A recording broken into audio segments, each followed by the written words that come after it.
touch on Jody, that. we're going to... Yeah, we've had great success with our short-term rehab, our transitional care unit. It's really a great option, like I said, for a patient who has suffered an illness, an injury, or an accident, and just really needs a little bit more help before going home from the hospital.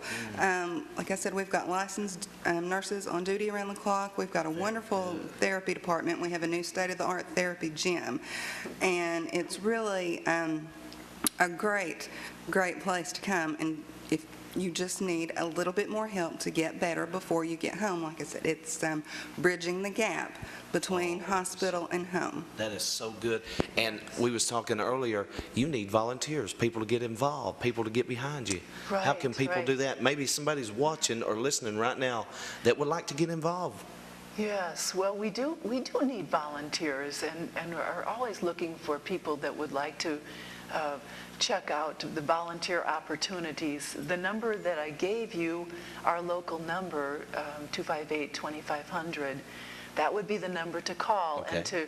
And Janopal Stancil is the woman who is our activities director there, and she also helps set volunteers on a track to match some of what their skills might be to what the needs are of the people that we serve.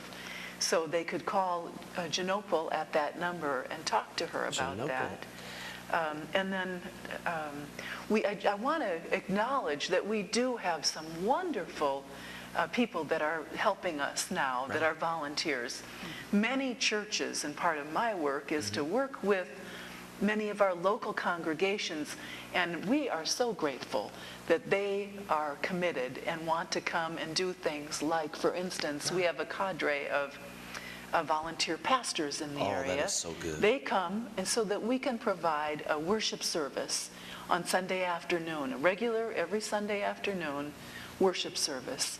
So a pastor will come in, and we have, like I said, a list. I'm also on that list to provide a service as well.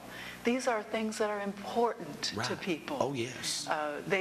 People are there for either, whether it's a short time or a longer time. Right. They're TCU, they're going to be going back home, of course. Okay.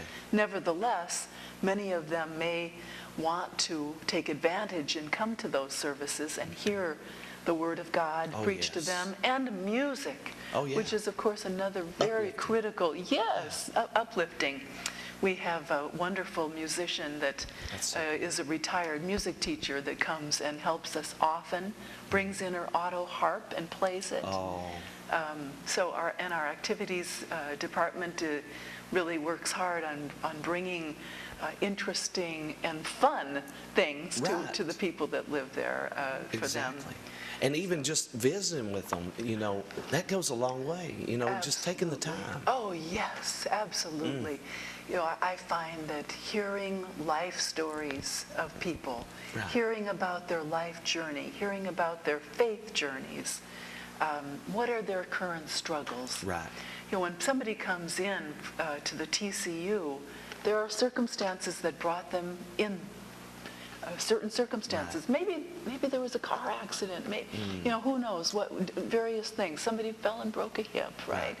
Those are hard things to go through, hard life changes. And we provide some support along those lines. Oh, that is so good. Jody already said about our therapy department, but I just have to plug it.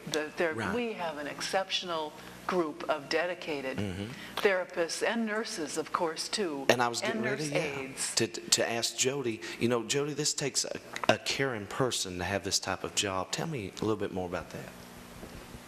Okay, well, as I said, I'm the case manager, and I am a nurse, and I have worked for Christian Care Communities for over 14 years. And many of our, not just our nursing staff, but the staff of our entire campus have worked there longer than me. So we all believe in our mission, and we're all dedicated to, like I said, caring and helping our patients and our residents be as happy and healthy and well as they can be. And As Joan was saying about our wonderful therapy department, I didn't mention earlier that our therapy department is comprised of speech therapists, occupational therapists, and physical therapists.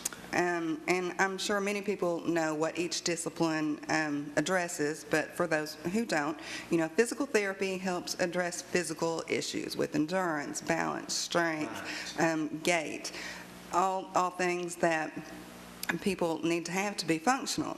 Exactly. Occupational therapists kind of address daily living issues. They can help people regain their function in dressing, in eating, doing things like bathing and managing their medicines at home. And our speech therapists are able to address not only swallowing issues, but they can also address hearing and language problems, as well as some cognitive deficits. Maybe someone has had a stroke and they're experiencing maybe all of these things. Our therapists are highly trained and very understanding and very compassionate, and